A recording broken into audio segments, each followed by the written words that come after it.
चलते हैं श्रीमद् भागवत महापुराण। प्रसंग चल रहा है, प्रचेताओं ने 10,000 वर्ष तक समुद्र में खड़े होकर के देवाधिदेव महादेव भगवान शंकर के द्वारा बताए हुए रुद्र गीत के द्वारा भगवान श्री हरि की आराधना की। कल प्रसंग में था भगवान श्री हरि गरुड़ पर सवार होकर के दर्शन दिए। प्रचेताओं ने भगवान की स्तुति की।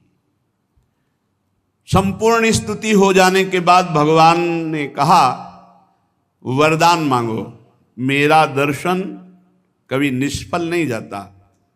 सुन उनका प्रभु, आपसे कोई विषय पदार्थ मांगे वो तो ऐसा ही जैसे चक्रवर्ती सम्राट से कोई भूसी मांग ले या कन मांग ले, टूटे हुए चावल के भूसी कन मांग ले सम्राट से, ऐसे ही आपसे कोई त्रिभुवन का भोग मांगे तो ऐसे ही वो मूर्खता होगी जो आपसे भोग मांगे। नाथ, हम तो आपसे मांगते हैं, क्या मांगते हैं? यावत्ते मायया स्पृष्टा भ्रमाम इहि कर्म भी तावत् भवत् प्रसंगानां संगः स्यान्नो भवे भवे तुलयाम लवेनापि ना स्वर्गम ना पुनर्भवम भगवत संग संगस्य मर्त्यानाम किमुताशिषः यत्रेड्यन्ते कथा मृष्टास् तृष्णायाः प्रशमो यतः निर्वैरं यत्र भूतेषु नोद्वेगो यत्र कश्चन। हे प्रभु, आपकी आज्ञा है कि आप वरदान मांगो, तो मैं आपसे यही वरदान मांगता हूं कि अपने कर्मानुसार, हम आपसे अपने कर्मों को नष्ट नहीं कराना चाहते, अपने कर्मानुसार संसार में जब जब जन्मूं तब तब हमें आपके प्रेमी भक्तों का संग प्राप्त हो। कर्म के अनुसार जहां जहां मेरा जन्म हो वहां भक्तों का सानिध्य मुझे मिले जो आपके प्रेमी महाभागवत है। प्रभु, हम तो भगवत भक्तों के क्षण भर के संग के सामने स्वर्ग और मोक्ष को भी कुछ नहीं समझते, फिर मानवी भोगों की तो बात ही क्या है। तुलयाम लवेनापि ना स्वर्गम ना पुनर्भवम भगवत संग संगस्य मर्त्यानाम किमुताशिषा। प्रभु, आपके भक्तों के समाज में सदा सर्वदा मधुर मधुर आपकी कथाएं होती रहती हैं, और उन कथाओं को जो अपने कानों से सुनता रहता है उसकी भोग तृष्णा शांत हो जाती है, उसके हृदय का वैर विरोध उद्वेग शांत हो जाता है, और अंत में वो भगवत प्राप्त हो जाता है जो कथा सुनता रहता है। अच्छे अच्छे कथा प्रसंगों द्वारा निष्काम भाव से सन्यासियों के एकमात्र आश्रय भगवान श्री हरि का बार बार गुणानुवाद होता रहता है। जहां आपका गुणानुवाद होता रहता है वहां सारे तीर्थ विराजमान रहते हैं।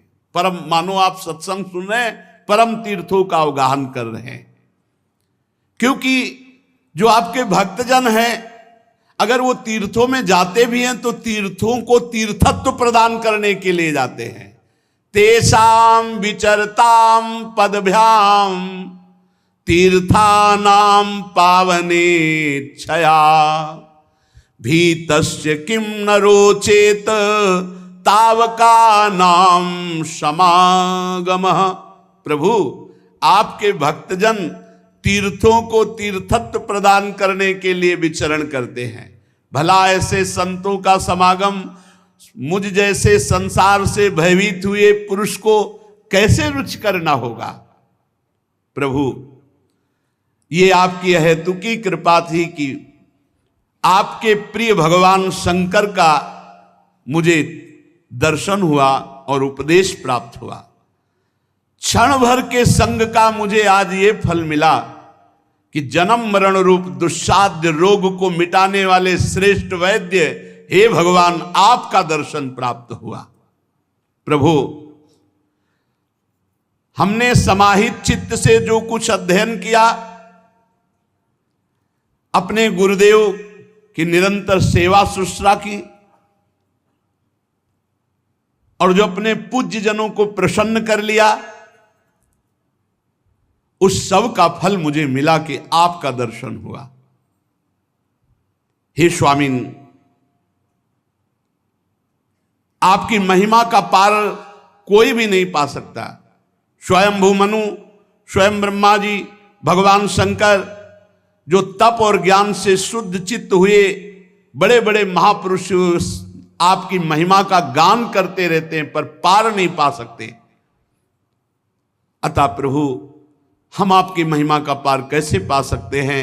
जितनी बुद्धि आपने दी है, हम आपका यशोगान करते हैं। आप सर्वत्र समान शुद्ध स्वरूप परम पुरुष हैं। हे भगवान वासुदेव, हम आपको नमस्कार करते हैं। श्री मैत्रेय जी कहते हैं, विदुर जी, प्रचेताओं की इस प्रकार स्तुति करने पर शरणागत वत्सल भगवान प्रसन्न हुए और तथास्तु ऐसा ही हो। अप्रतिहत प्रभाव श्री हरि की मधुर मूर्ति के दर्शनों से अभी प्रचेताओं को तृप्ति नहीं हुई थी कि भगवान अचानक अंतर्धान हो गए। ये चीज यहां वृंदावन उपासना में नहीं है कि वो आए, दर्शन दिए, अंतर्धान हुए। यहां छिन छिन बिहरत संग, छिन छिन निरखत प्रेम भरी। एक बार केवल साक्षात्कार हो, एक सेकंड के लिए कभी आप विलग नहीं होंगे। यहां प्रचेताओं के अभी नेत्र तृप्त नहीं हुए थे और भगवान अंतर्धान हो गए, परम धाम को चले गए। प्रचेताओं ने समुद्र से बाहर निकले तो देखा सारी पृथ्वी को ऊंचे ऊंचे वृक्षों ने ढक लिया, जो मानो स्वर्ग का मार्ग रोकने के लिए इतने बढ़ गए हों। बड़े कुपित हुए वृक्षों पर कि जब वृक्ष ही इतने बढ़ जाएंगे तो प्रजा कहां रुकेगी।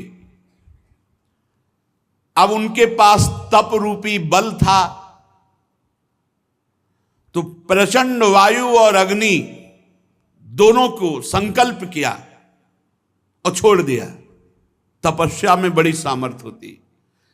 प्रचंड वायु और अग्नि के प्रभाव से बड़े बड़े वृक्ष भस्म होने लगे। तो ब्रह्मा जी आ गए और कहा, प्राचीन वर्ष के पुत्रों, शांत हो जाओ, शांत हो जाओ। आज्ञा हुई, पुनः संकल्प किया, वायु और अग्नि शांत हो गए। काफी वृक्ष भस्म हो चुके थे। वृक्षों ने एक कन्या का पालन किया था, कल ध्यान से अगर सुना हो, प्रमलोचा अप्सरा से जो कन्या हुई थी, चंद्रमा ने पोषण किया था अमृत अंगुली के द्वारा, और वृक्षों ने पालन किया था। जब वृक्षों ने देखा कि अग्नि और वायु को शांत कर लिया, तो वो कन्या ला करके ब्रह्मा जी के सामने प्रचेताओं को दी। प्रचेताओं को ब्रह्मा जी ने कहा, ये वही है जिसके लिए भगवान ने आदेश किया था कि तुम 10 की पत्नी एक ही हुई, उसका नाम मारिशा, और इतनी सुंदर थी कि देवता भी मोहित हो जाएं। ब्रह्मा जी के आदेश से 10 प्रचेताओं ने मारिशा जी से विवाह किया।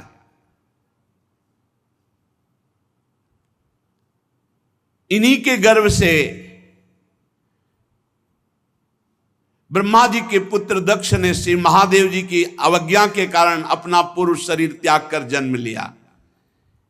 इन्हीं दक्ष ने चाक्षुष मनवंतर आने पर कालक्रम से पूर्व सर्ग नष्ट हो गया, भगवान की प्रेरणा से नवीन प्रजा उत्पन्न की।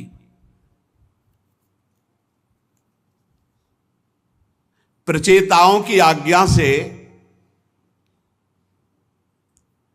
आपको ध्यान होगा, जब बकरे का सर लगाया गया था। यज्ञ पूरा होने के बाद दक्ष जी ने घृणा हुई उस शरीर को त्याग दिया। तो इन्हीं प्रचेता और मारिशा के गर्भ से पुनः उनका जन्म हुआ।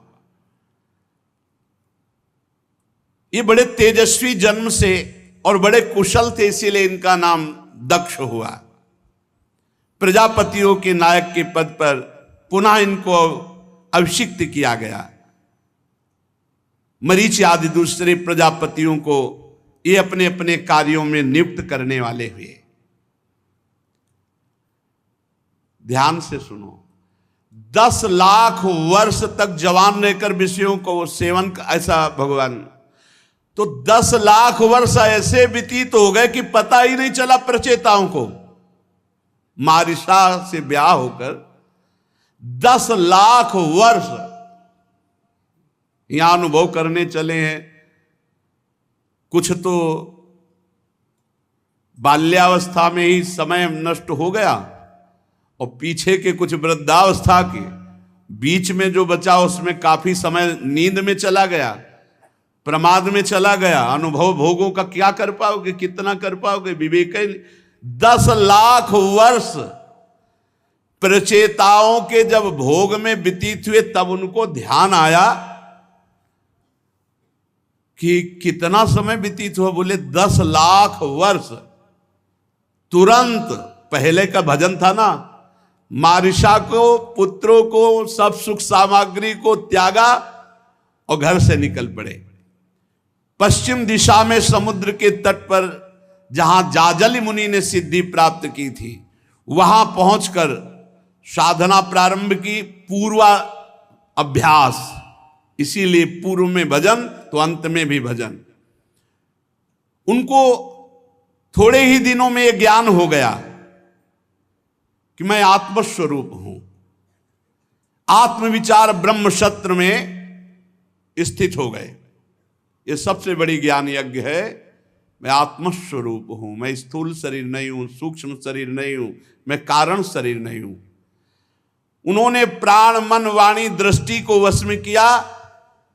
शरीर को निश्चेष्ट, स्थिर, सीधा रखते हुए आसन को जीतकर विशुद्ध पर ब्रह्म में स्थित ब्रह्माकार वृत्ति। जहां ब्रह्माकार वृत्ति में स्थित थे, उसी समय देखा गुरुदेव सामने विराजमान, देवर्षि नारद जी। नारद जी को आया देख करके प्रचेतागण खड़े हो गए, प्रणाम किया, देश काल के अनुसार पूजा की। आसन में नारद जी बैठ गए। तब नारद जी ने कहा, प्रचेताओ, इस लोक में तुम धन्य हो। ये भगवान का साक्षात्कार और ब्रह्मबोध दोनों है प्रचेताओं को। नारद जी ने कहा, तज्जन्मतानि कर्माणि तदायुस्तन्मनो वचः नृणाम ये नेह विश्वात्मा सेव्यते हरिरीश्वरः। इस मृत्यु लोक में तुम धन्य हो, क्योंकि उसी का जीवन धन्य है जिसका जन्म, जिसका कर्म, जिसका आयु, जिसका मन भगवान श्री हरि में लग गया है। मनुष्य लोक में तुम धन्य हो, क्योंकि मनुष्य लोक में वही जन्म धन्य, वही कर्म धन्य, वही आयु धन्य, वही मन धन्य, वही वाणी धन्य, जो भगवान के सेवन में, भगवान के भजन में वो समय धन्य, वो वाणी धन्य, वो जीवन धन्य, वो जन्म धन्य। किम जन्मभिस्त्रिभिर्वेह शौक्ल सावित्रयाज्ञिकैः कर्मभिर्वात्रैः प्रोक्तैः पुंसोऽपि विबुधायुषा श्रुतेन तपसा वा किं वचोभिश्चित्तवृत्तिभिः बुद्ध्या वा किं निपुणया बलेनेन्द्रियराधसा किं वा योगेन सांख्येन न्यास स्वाध्याययोरपि किं वा श्रेयो हिरण्यश्च न यत्रात्म प्रदो हरि। जिनके द्वारा अपने स्वरूप का साक्षात्कार होता है, यदि उन श्री हरि का भजन न किया गया, इस जन्म में श्री हरि को ना प्राप्त किया गया, तो माता पिता की पवित्रता से क्या, यज्ञोपवीत संस्कार, यज्ञ दीक्षा, इन श्रेष्ठ जन्मों से क्या, वेदोक्त कर्मों से क्या, देवताओं के समान दीर्घ आयु से क्या, संपूर्ण शास्त्र के ज्ञान से क्या, तपस्या से क्या, वाणी की चतुराई से क्या, स्मरण शक्ति से क्या, तीव्र बुद्धि से क्या, बल से क्या, इंद्रियों की पटुता से, योग से, आत्मा अनात्मा के विवेक से, संन्यास से, वेदाध्ययन से, व्रत से, वैराग्य से क्या। यदि श्री हरि को प्राप्त नहीं किया गया तो सब व्यर्थ हो गया। वास्तव में समस्त कल्याणों की अवधि है भगवान का दर्शन और आत्मबोध। भगवान का दर्शन और आत्मबोध, ये दोनों बातें प्रचेताओं को प्राप्त हो गई है। इसलिए कहा तुम धन्य हो। जिस प्रकार वृक्ष की जड़ में सींचने से उसके तना, शाखा, उपशाखा सभी का पोषण हो जाता है, यथा तरोर्मूल निसेचनेन तृप्यन्ति तत् स्कंद भुजोपशाखा प्राणोपहाराच यथेन्द्रियाणाम तथैव सर्वार्हणमच्युतेज्या। जैसे किसी वृक्ष की जड़ में जल चढ़ा दो तो पूरे डाल में, पत्ते में, पुष्प में, सब में पहुंच गया। जैसे किसी को भोजन पवा दो प्राणों में तो समस्त इंद्रियों में, शरीर में, सब में पुष्टता पहुंच गई। ऐसे भगवान श्री हरि की पूजा करने से पूरे विश्व की पूजा हो जाती है।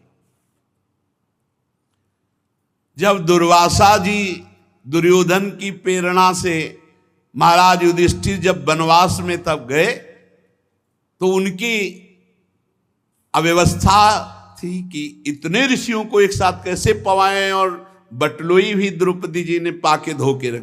भगवान ने एक शीत जब निकाला और पाया तो पूरा विश्व तृप्त हो गया। कह रहे श्री हरि की पूजा मात्र से संपूर्ण विश्व की पूजा हो जाती है। जैसे किसी वृक्ष के मूल में, जड़ में पानी लगाओ तो पूरा डाल पत्ता सब में हो जाती है।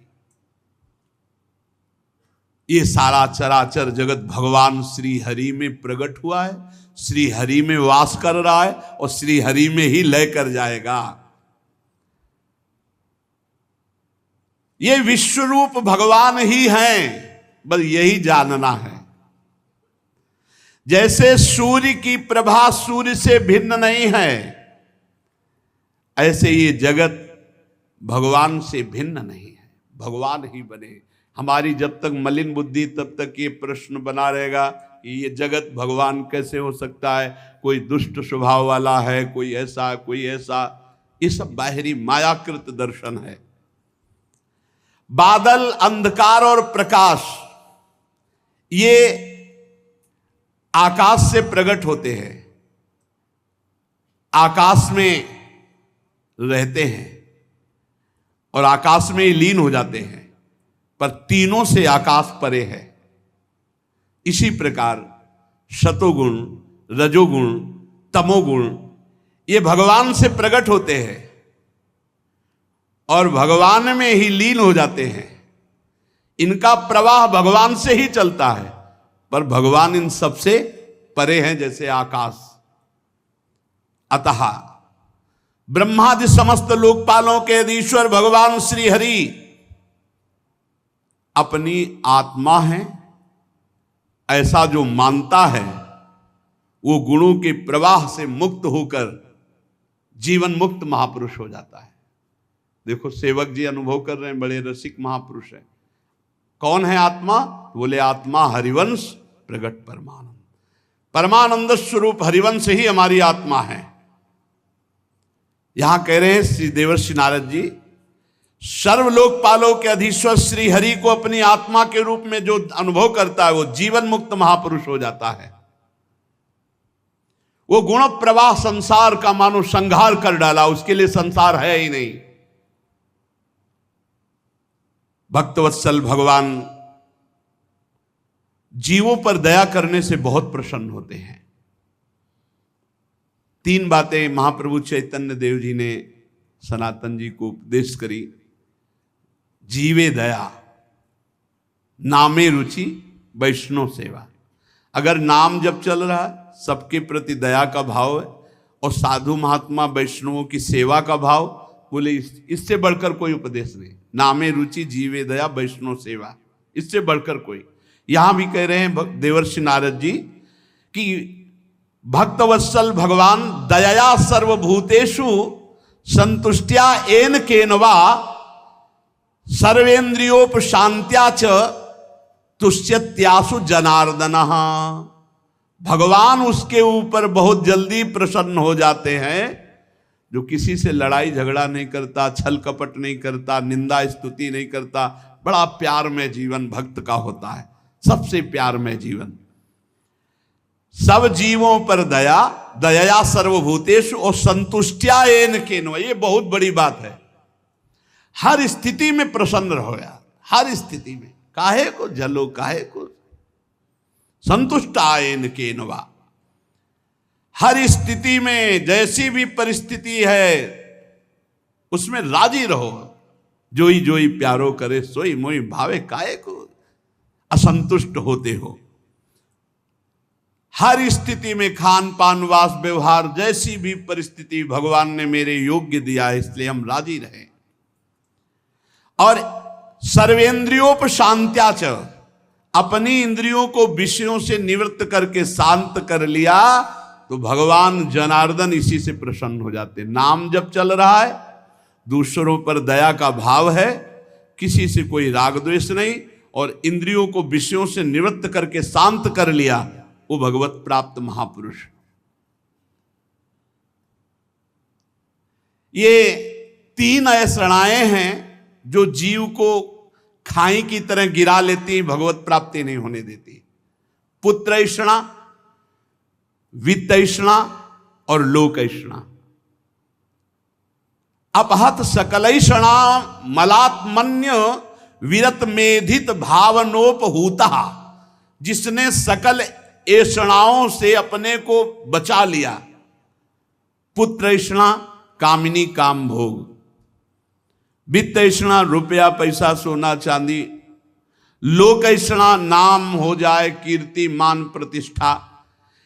ये वासनाएं हैं 3 प्रकार की जो जीव को नष्ट ही कर देती आखिरी तक। बच वही पाता जो हरि गुरु शरणागत है और निरंतर सावधान नाम जापक है। जहां ये 3 ऐषणाएं निकली, कंचन कामिनी कीर्ति, तो अंतःकरण अपने आप शुद्ध हो गया। और अंतःकरण शुद्ध हुआ तो वहीं भगवान विराजमान है, प्रकाशित हो जाते हैं।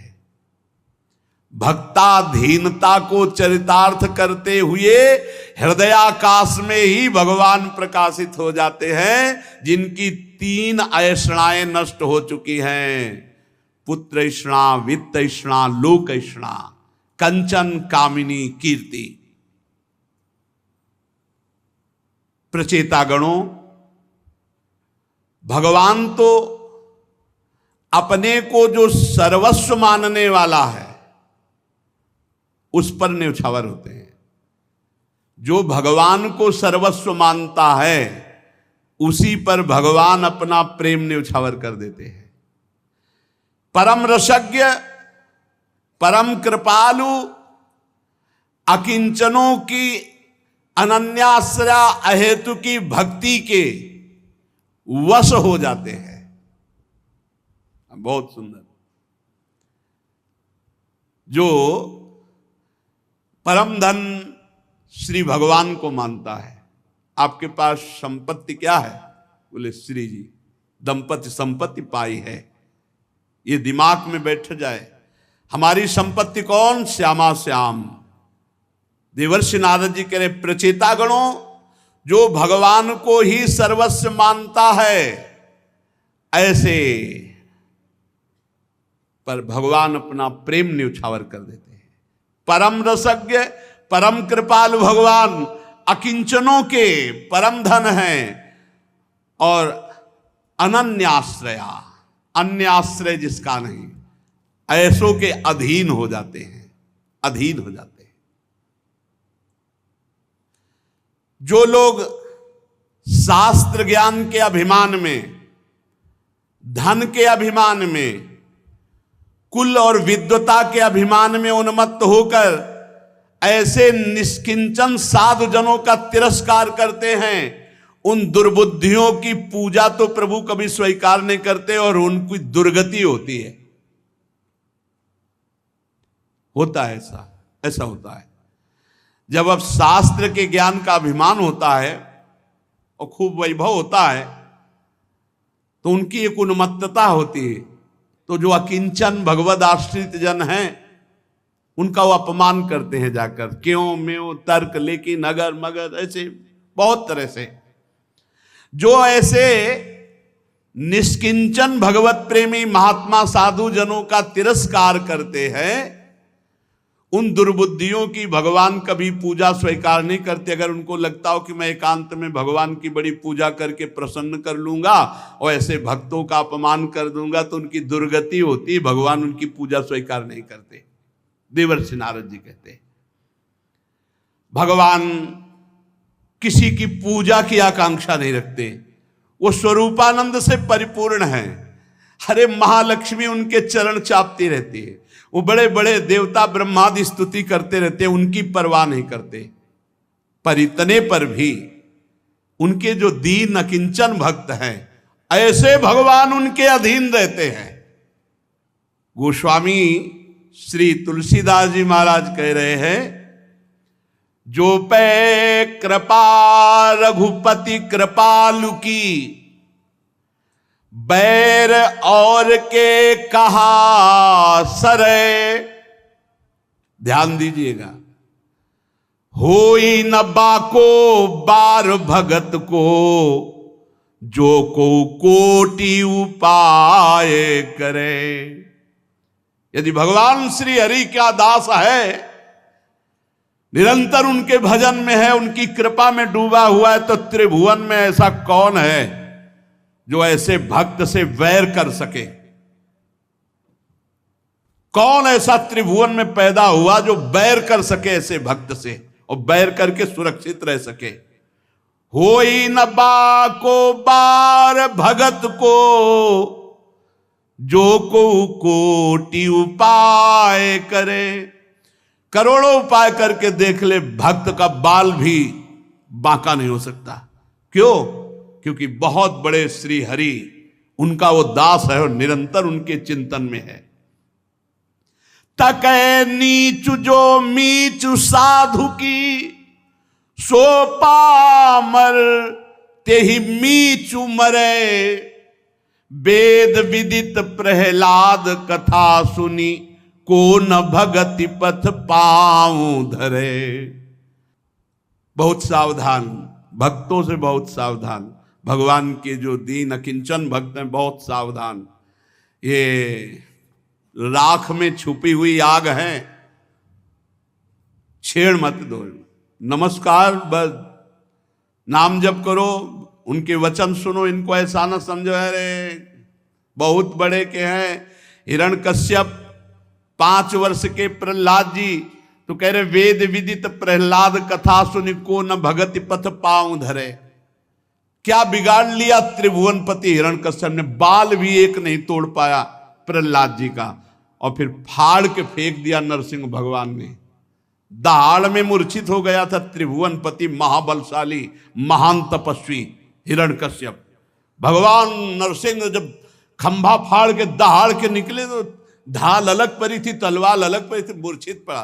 भगवान ने उठ खड़ा हो, बहुत वीरता हाँकता था, गोद में उठा के सब वरदान याद दिला के और फाड़ दिया भगवान ने। तकै नीच जो मीच साधु की, सो पामर तेहि मीचु मरे। जो पे कृपा रघुपति कृपालु की, बैर और के कहा सरे। गज उधारी हरि थप्यो विभीषण, ध्रुव विचल कबहू न टरे। अम्बरीश की साप सुरति करी, अजहु महामुनि ग्लानि गरे। भगवान ने ग्रह का उद्धार करके गज को बचा लिया, रावण का नाश करके विभीषण को लंकाधिपति बनाया। आज भी अविचल पदवी पर ध्रुव विराजमान है और उत्तम और सुरुचि दोनों मारे गए। अम्बरीश जी की कथा पर जरा चिंतन करो तो आज भी याद करके दुर्वासा जी ग्लानि से युक्त हो जाते हैं। शोधो कहा जो न कियो सुजोधन, अबुध आपने मान जरे। प्रभु प्रसाद सौभाग्य विजय जस, पांडव ने बरियाई बरे। क्या षड्यंत्र नहीं रचा दुर्योधन ने पांडवों के लिए, लेकिन जय सौभाग्य यश कीर्ति ये पांडवों को मिली और नाश हो गया भगवत विरोध करने वाले, भगवत भक्त विरोध करने वाले कौरवों का। जोई जोई कूप खने गो पर कहा, 66 फिर तेई कूप परे। सपने हूं सुख न संत द्रोही, कहा सुर तरु सो विस्फरनी फरे। गोस्वामी जी कह रहे यदि भक्तों के लिए कुआं खोदोगे तो अरे दुष्ट उसी कुआं में गिरकर तू मरेगा कुल समेत। जो भक्त से संत से वैर करेगा और स्वप्न में कहीं भी किसी भी लोक में सुख शांति नहीं पा सकता। है काके द्वे शीस ईस, जो हठ जन की सी उचरे। तुलसीदास रघुबीर बाहुबल, सदा अभय काहू न डरे। गोस्वामी जी कह रहे कौन ऐसा पैदा हुआ है संसार में दो शीश वाला, जो भगवान के जन की सीमा को छू सके। मारना और पीटना ये तो भगवान का अगर विधान है, कोई अहंकार नष्ट कराना है वो बात अलग है, भगवान का कोई विधान नहीं। कह रहे कौन ऐसा दो सिर वाला पैदा हो गया जो भक्त की सीमा को छू सके। गोस्वामी जी कहते हम तो भगवान श्री राम के बाहुबल से सदैव निर्भय रहते हैं। भगवान की भुजदंड अपने जनों की रक्षा करती रहती है। अभयद भुजदंड मूल पीनन सुषानुकूल, किसी से डर नहीं। तो देवर्षि नारद जी कह रहे हैं कि जो दुर्बुद्धि भगवान की पूजा का बल रख करके भगवान के भक्तों से द्रोह करे, उनको कष्ट पहुंचावे, साधु जनों का तिरस्कार करे, तो भगवान उनकी पूजा स्वीकार नहीं करते, उनकी दुर्गति होती है। क्यों? भगवान स्वरूपानंद से परिपूर्ण है। महालक्ष्मी जिनके चरण चापती रहती, बड़े बड़े देवता जिनकी स्तुति करते रहते हैं, ऐसे भगवान भी अपने अकिंचन भक्तों के अधीन हैं। ऐसे करुणा सागर श्री हरि के भक्तों का संग, उनकी आराधना, नाम जप, भगवान का आश्रय, यही माया प्रपंच से मुक्त करता है। श्री मैत्रेय जी कहते हैं विदुर जी, भगवान नारद ने प्रचेताओं को भगवान के भक्तों की महिमा और भगवान की आराधना और आत्मबोध इसका उपदेश देकर ब्रह्मलोक को चले गए। प्रचेतागण पाप रूपी मल को दूर करने वाले भगवान का दर्शन कर चुके थे। जेव ही प्रचेतागणों ने देखा देवर्षि नारद जी गए, अपने स्वरूप में स्थित हुए शरीर छोड़ दिया और सब के सब भगवत प्राप्त हुए, भगवत धाम को गए। इस प्रकार नारद जी और प्रचेताओं का ये महान मिलन, ये भगवत संबंधी कथा आपको सुनाई। मैत्रेय जी विदुर जी को कह रहे। श्री सुखदेव जी ने कहा, यहां तक स्वयंभू मनु के पुत्र उत्तानपाद के वंश का वर्णन हुआ।